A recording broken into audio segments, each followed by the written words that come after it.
Hi, good afternoon. My name's Floss Knight and I'm the co-founder of UK Therapy Guide, and I'm delighted to introduce you to Mary today, who has very kindly come along to talk about anger. It was the most popular of the quizzes, and Mary is going to talk a little bit about anger. I'm going to ask her a few questions and she's going to share her wisdom. Mary, if you could just introduce yourself, that would be amazing. Thank you. Hi, thank you very much for inviting me to be here today. It's my pleasure to share what I know about anger. I've been working as a therapist for 25 years plus, so I've come across an awful lot of very angry people during my time doing this work. So I'm sure we will learn lots today, and yeah, let me kick it off.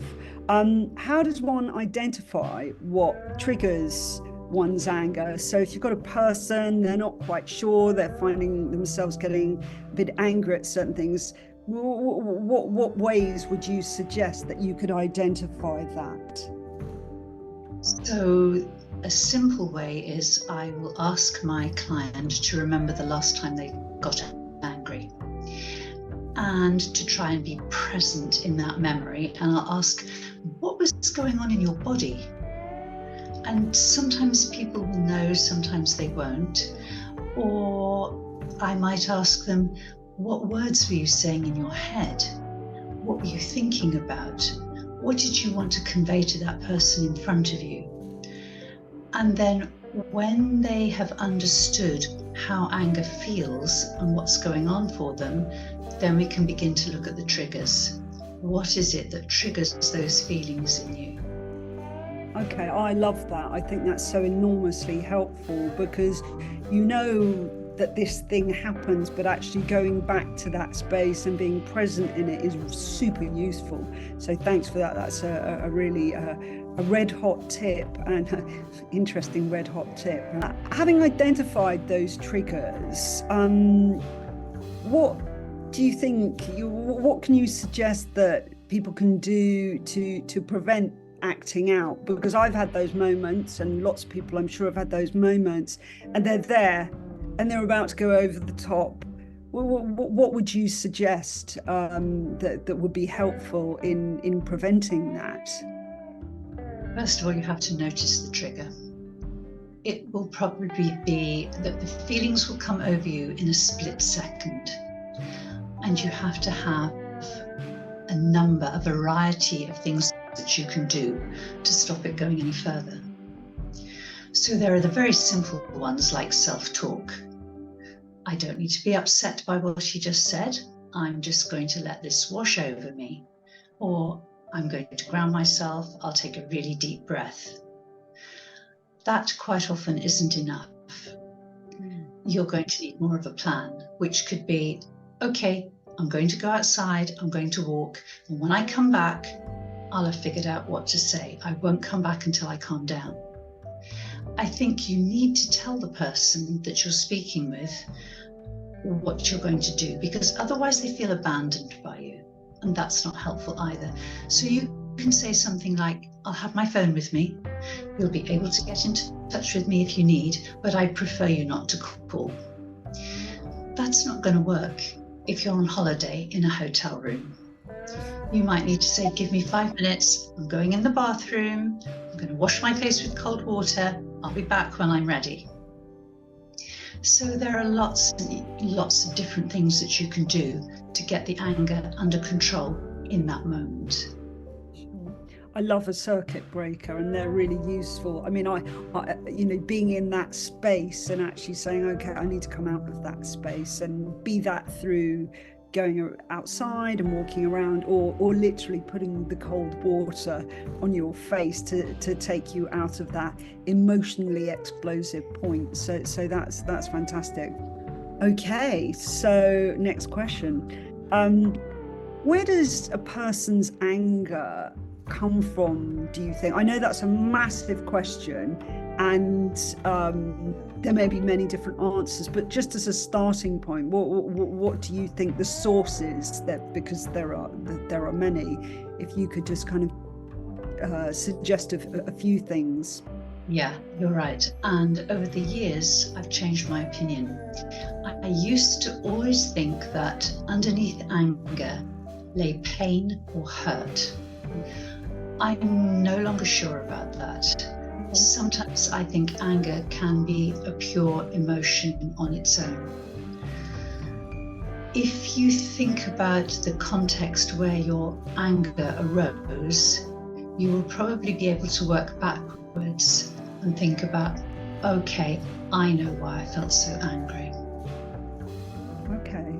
So you would say that there is that emotional awareness if you're using the tracking variables, because of course, you know, there is the saying that hurt people, and I've always thought that was a phenomenally useful thing to remember, again, using as a bit of a circuit breaker, you know, or understanding somebody else's anger or your own. But I do, yeah, I think, you know, that raw emotion is definitely available to us all.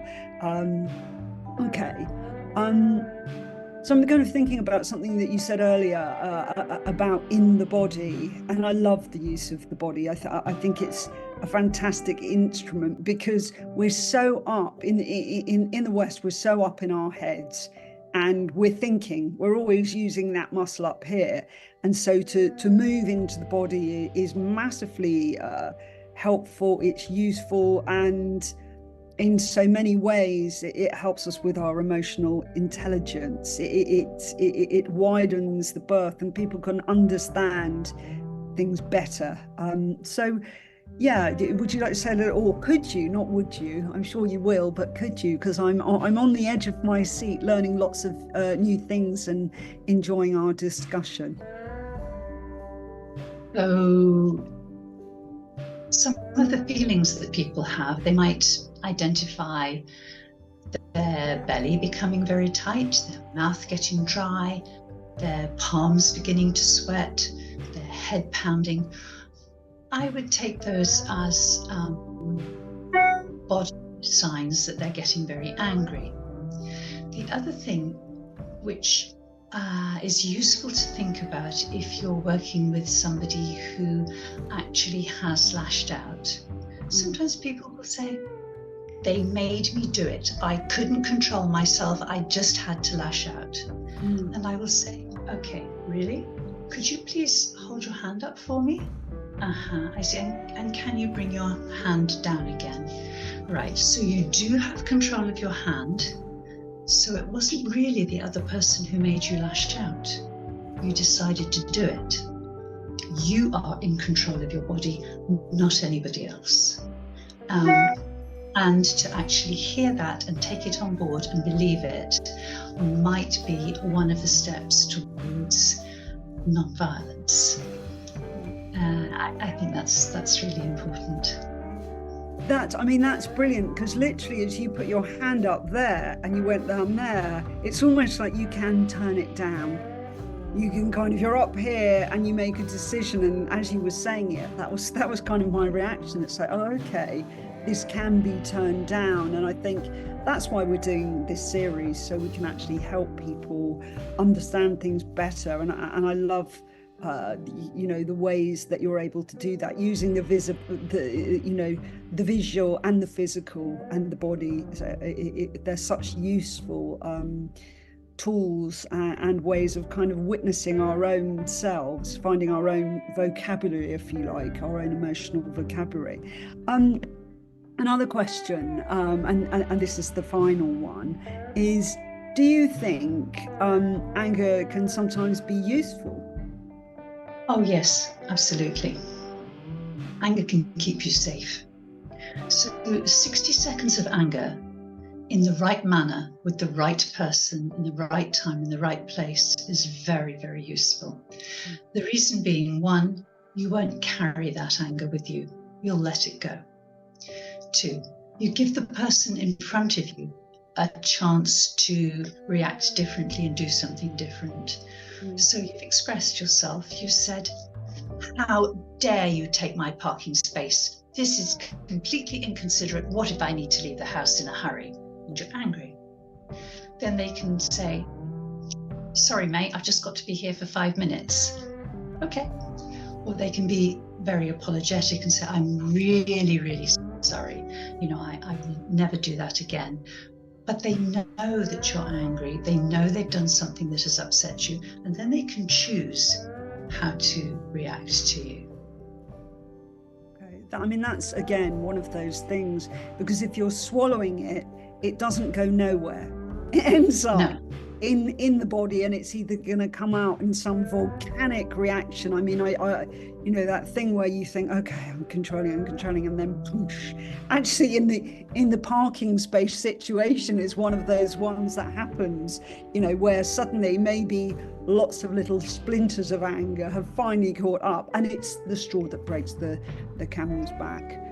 There's another thing that I think is very important too. If you ask yourself, when I shouted at that person, when I swore at them and used all those expletives, what did I really want to happen? Oh, I wanted them to like me and to do what I was asking them to do. Right, okay, so take a step back.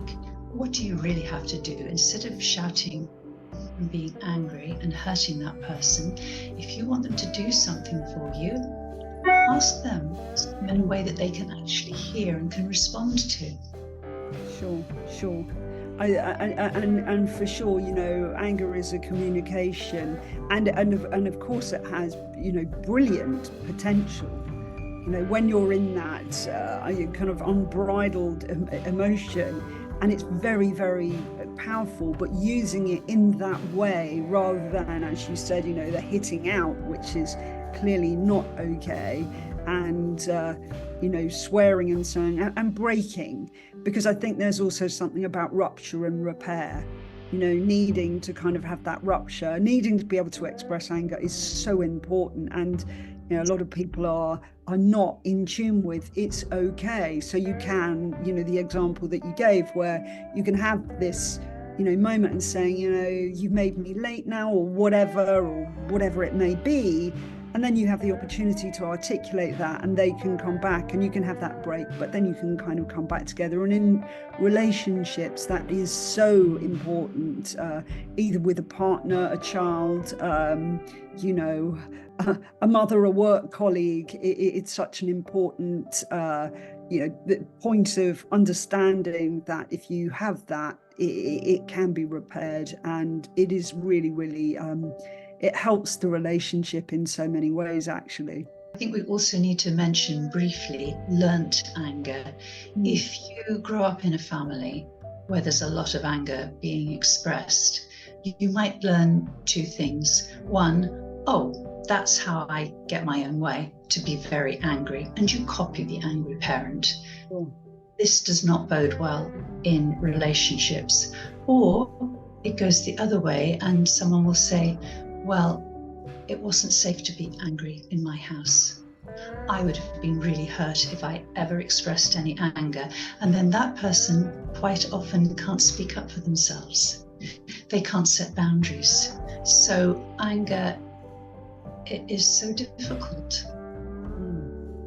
That's brilliant, and I'm glad you spoke about that at the end, because of course, those learnt behaviours.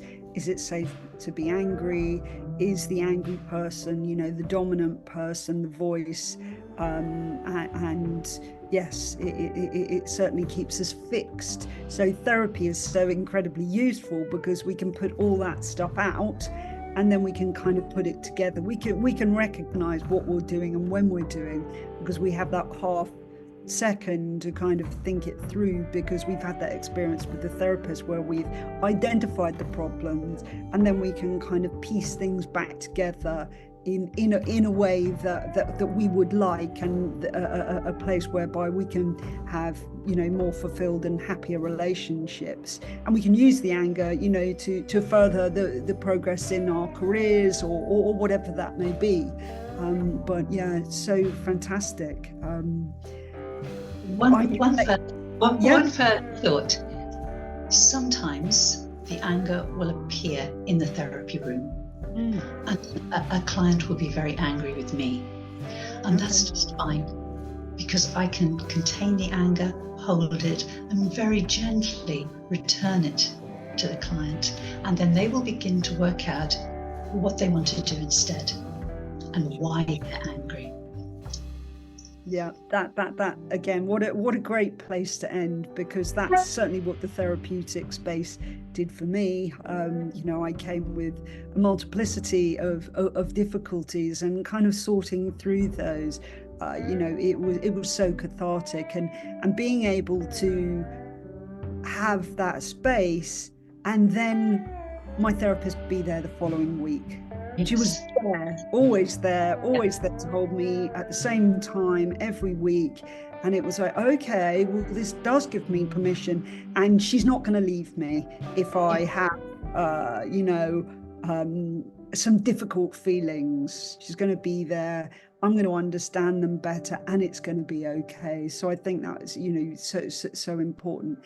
So thank you so much, Mary. I'm sure I'm going to call on you again to ask for some more expertise. And I've loved talking to you. As always, we've worked together for a very, very long time now, and we're thrilled to have you as one of our therapists. So thank you so much. Thank you for inviting me. My pleasure to have been here. Thank you.